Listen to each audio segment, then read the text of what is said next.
खबर शामिल करते हैं खुशाब से ज़िमनी इलेक्शन PP 84 पर डॉक्टर गौस नियाजी की प्रेस कॉन्फ्रेंस। मैं अपने साथी हजरात का शुक्रिया अदा करता हूँ कि आप तशरीफ़ लाए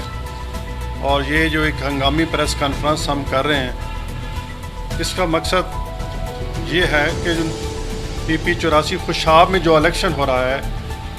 और जिस तरह हुकूमती इदारे इसमें मुलव्वस हैं और वोटर्स पे और सरकारी एहलकारों पे प्रेशर डाला जा रहा है, यकीनन एक तशवीशनाक बात है। जिस तरह डस्का के इलेक्शन में किया गया, जिस तरह लोगों को धमकाया गया, सरकारी मुलाजमीन को, और प्रिजाइडिंग अफसर और दूसरे जो अफसरान जो इलेक्शन हमला में ऐसे बंदे भर्ती किए गए जो कि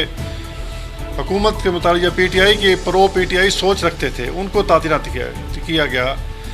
आज खुशाब में वही तारीख दोहराई जा रही है। तो मैं इलेक्शन कमीशन से दरख्वास्त करता हूँ कि इस चीज़ का नोटिस लें और यहाँ के जो सिटिंग MNA हैं या दूसरे रिज़र्व MNA हैं जो रिज़र्व सीटों पे आए हैं, ख़वातीन ख़ास तौर पर, वो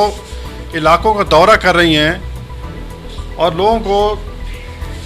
एक इंसेंटिव दे रही हैं कि आप हमें वोट देंगे तो आपके बंदे भर्ती कर लेंगे, आपके इलाके में सड़कें बना देंगे, बिजली के पोल जो हैं वो पहुंचा दिए गए हैं। उसकी फुटेज हमारे पास है, हमने इलेक्शन कमीशन को पहुंचाए हैं, उन्होंने नोटिस ये लिया है लेकिन अब तक उस पर अमल दरामद नहीं हुआ। कि पाकिस्तान मुस्लिम लीग नून पाकिस्तान की सबसे बड़ी जमात है, ये कोई कमज़ोर जमात नहीं है। हम ये ताकत और हिम्मत रखते हैं कि किसी भी गैर आईनी इकदाम को,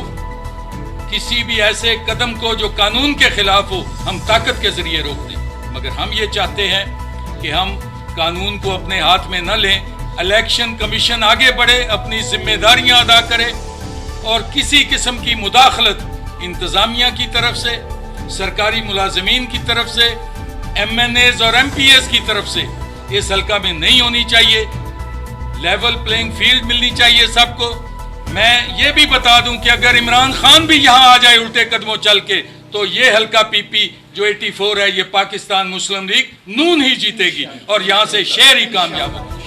5 मई को हम मियाँ मोहम्मद नवाज शरीफ की खिदमत में, मियाँ मोहम्मद शहबाज शरीफ की खिदमत में ये तोहफा पेश करेंगे कि मलिक मोहम्मद वारिस कल्लू आपका एक बहुत ही मुखलस साथी था, आज उसका बेटा कामयाब होकर आपके पास आया है।